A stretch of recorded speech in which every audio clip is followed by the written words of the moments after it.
Hey everyone, and welcome to this explainer. Look, I want you to take just a quick second and really think about the laws, the taxes, and the everyday regulations that govern your life. Have you ever wondered how those rules actually get made? And maybe more importantly, who gives the rule makers their authority in the first place? Well, today, we're breaking down the true mechanics of your political power. We are pulling directly from some deep, historical, and structural analyses of global political systems to show you exactly how the machinery of government works and, crucially, how you fit right into the middle of it. It's honestly so easy to look at massive government buildings, wealthy politicians, and giant multinational corporations and just kind of assume that they hold all the cards, right? But I want to pose this pretty provocative question to you right off the bat. Who really holds the power? It's a question that challenges a lot of our everyday assumptions about government control. But as we're about to see, the structural foundation of modern societies relies on a totally different source of authority than you might think. The answer to that question is actually hiding right there in the ancient roots of the word itself. Democracy comes from the ancient Greek words demos, which means the people, and kratos, meaning power or rule. So quite literally, it means rule by the people. The ultimate source of political power isn't a crown, it's not a corporation, or some military general. It is the electorate. It's you, it's us. But this whole concept definitely didn't just appear out of thin air overnight. The whole idea of rule by the people has shifted and grown massively over time. Just think back to the 5th century BCE with Athenian direct democracy, where citizens actively voted in assemblies. From there, we jump to the Roman Republic, which introduced the brilliant concept of electing representatives to make those decisions on our behalf. Then, skip ahead a bit to the Enlightenment in the 17th and 18th centuries. This is where thinkers like Locke and Rousseau really argued for popular sovereignty and the separation of powers. And that idea spread like wildfire, directly inspiring the American and French revolutions, which pretty much set the blueprint for the democratic systems we use today. Section 1. The Battle for Suffrage, Expanding the Circle of Power. Now, that historical timeline we just went through might look like a smooth, inevitable march toward freedom. But let me tell you, this power wasn't just handed out freely, it was a fiercely contested prize. In early democracies, voting was usually heavily restricted to wealthy, property-owning men. Marginalized groups had to push back incredibly hard against systemic exclusions. Take the 15th Amendment in 1870, which aimed to protect voting rights for African American men, even though it was deeply hindered by discriminatory laws for decades. Then, the 19th Amendment in 1920 finally secured women's suffrage in the U.S. The monumental Voting Rights Act of 1965 broke down major racial barriers. And zooming out globally, 1994 marked the end of apartheid in South Africa, allowing multiracial elections for the very first time. So the absolutely crucial takeaway here is that voting isn't just a passive right that was politely gifted to society. No, it is a hard-won tool for political inclusion.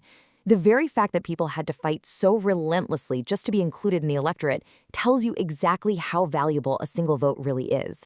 Section 2. How votes become power. The mechanics of representation. So now that we understand the historical weight behind the vote, how does your individual selection actually translate into real-world governing authority? Well, the answer depends heavily on how the system is designed. Let's look at majoritarian systems first, like first past the post, used in the US and the UK. It's winner takes all, meaning whoever gets the most votes gets the only seat. That's super simple, but it can unfortunately lead to disproportionate representation where minority voices are just left out entirely. On the flip side, we have proportional representation, used in places like Germany. In this setup, seats are allocated by the percentage of the total vote a party receives. This really encourages multi-party systems and diverse coalition governments. So as you can see, the way the system is designed literally dictates the political diversity of the entire country. But listen, here is a universal truth. Regardless of whether a country uses a majoritarian or a proportional system, the entire mechanism falls apart if elections aren't free and fair. If voters are intimidated at the polls, or if the counting process lacks basic transparency, the legitimacy of the government simply evaporates. Without those two pillars, a democracy is really just a hollow shell. Section 3. The threats: corruption and capitalist oligarchy. Because the power of the electorate is so immense, corrupt forces are constantly trying to steal it back. And this takes a lot of different forms, methodically diverting public resources and eroding that foundational trust we just talked about. It can be super direct, like bribery and kickbacks, or embezzling public funds that were meant for things like healthcare and infrastructure. It can also be structural, think gerrymandering to rig electoral maps, or nepotism. And at its most extreme, we see what's called state capture, where private interests exert so much influence that they are essentially the ones controlling government decision-making. Now, at its absolute extreme, state capture evolves into a capitalist oligarchy. This happens when extreme wealth concentration allows a very small elite to hold disproportionate control over both the economy and the political spheres of a society. When policies are consistently shaped to benefit a few billionaires or multinational corporations at the direct expense of ordinary citizens, a democracy has effectively been hijacked by oligarchic principles. So, how exactly do they do it? Well, they use highly effective mechanisms of wealth influence. Wealthy elites utilize massive donations and super PACs, which are organizations that can raise essentially unlimited funds, totally supercharged by legal precedents like the Citizens United ruling in the US, to basically bankroll campaigns. They use targeted lobbying to shape policies, they consolidate media ownership to control the public narrative, and they rely heavily on revolving door politics, where politicians seamlessly transition into highly lucrative corporate roles right after leaving office. These mechanisms amplify the voices of the wealthy while silencing the majority. Section 4. Holding leaders accountable, the ultimate safeguard. But hey, this explainer definitely isn't about giving up. It's about empowerment. The informed electorate is absolutely the ultimate weapon against these corrupt forces. The good news is, we have a safeguard. Accountability is a cornerstone of democracy because it prevents the abuse of power. Elected officials know that they must eventually stand before the voters. If they fail, the electorate has the power to simply fire them. And if we can't wait for the next regular election cycle, democracies actually have specific, actionable frameworks built right in to remove corrupt leaders. Step 1 is impeachment, where a legislative body charges and tries an official for misconduct. Step 2 is the recall election. This is a direct power where voters collect signatures to trigger an immediate vote on an official's removal. And step 3 involves judicial actions, where independent courts step in to prosecute abuses of power. Voting is a massive tool, for sure, but it's really just one tool in your arsenal. True active citizenship requires a constant application of pressure. It requires supporting independent investigative journalism, the kind of reporting that uncovers things like the Panama Papers or Watergate. It relies on whistleblowers who literally risk everything to expose wrongdoing. It involves civil society watchdogs keeping a close eye on the numbers. And sometimes it requires taking to the streets in mass protests or electoral boycotts when the system simply refuses to listen. Section 5. The future of the electorate, protecting the process.